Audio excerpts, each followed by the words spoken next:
This is like an extra tip I want to give for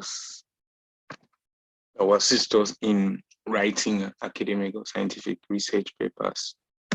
One thing I would say as a general rule is that if you're working on any scientific paper, any academic paper, you should download a similar manuscript or article as a template, as a guideline. If you're working on assessment of COVID-19 prevention practices, for example, among healthcare workers in Nigeria, download similar article and use it as a template.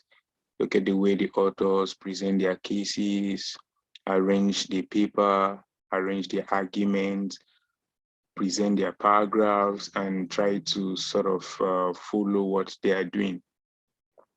And you don't necessarily need to review or read every section of a paper.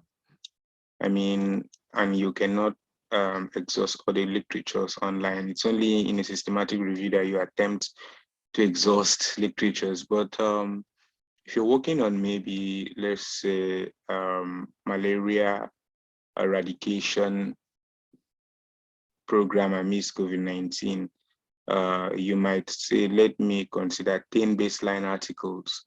And in this 10 or 5 baseline articles, depending on what you want to answer, and if this number of papers is enough.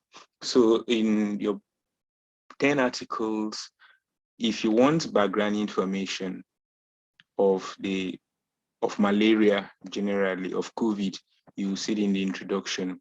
But if you want to know the different approaches, the different efforts, different challenges stakeholders are facing in eradicating malaria amidst COVID, if you want to get the paper specific information, you most likely see it in the result or discussion section. So if I was to do literature review, I'm studying articles online for that particular topic, I may not necessarily read the introduction. I may just read the abstract, the aim of the paper, then I go straight to result and discussion. Then if there is need, I come back to introduction and result and methods. You only come to introduction when you need a background knowledge of a subject matter. So that is it. So try to get a baseline article you're working with, a similar article you've downloaded. You're trying to look at how the authors present their cases, how they arrange a paragraph, how they systematically presented the manuscript. So the paper will guide you in developing yours, a similar paper. And then you get a baseline number of articles you want to consult. And you don't necessarily need to read all the sections of the manuscript. It will depend on what you're looking for. I had included a note on what to look at for in each section of the manuscript. If you want to replicate the study, you should be looking at the methods. If you need background information, you should be looking at the introduction.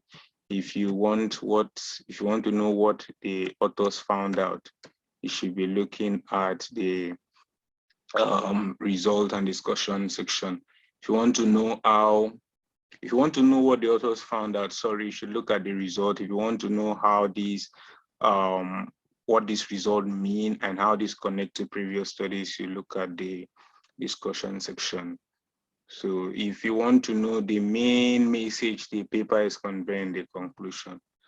So that is it. I really hope this helps.